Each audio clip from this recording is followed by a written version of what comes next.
I think older advisors, just with their longevity in the business, I think they've done a good job of finding what works and what doesn't.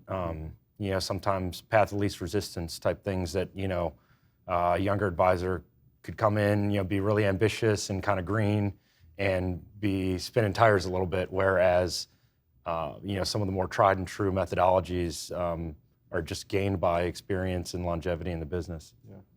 With technical knowledge and how to actually do the nuts and bolts of the job, it didn't take me long to catch up to a lot of my older peers. In many ways, I feel like I've surpassed many of them just because they're kind of stuck in what they've been doing for a long time.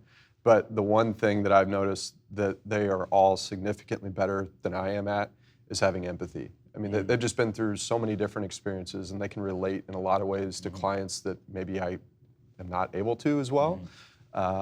And obviously it's something I'm aware of, and you try to work on, and you try to put yourself in your client's shoes as best you can.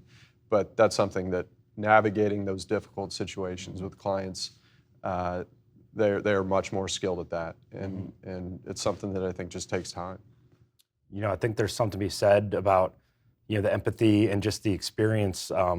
For instance, right, the last year or so, we've been dealing with the rate hike cycle. The last time we've had a massive rate hike cycle was back in the early 80s with Volcker, and I wasn't alive when that happened. Right. So I can speak to it, but sometimes, when the client's on the other end of the phone, it's nice for them to be able to speak with an older advisor that actually lived through those markets and can really speak to it. They can speak to their first mortgage being, whatever. 13%. Like, well, I read about that in the textbook. Yeah, munis yielding 12% in the 80s. Yeah.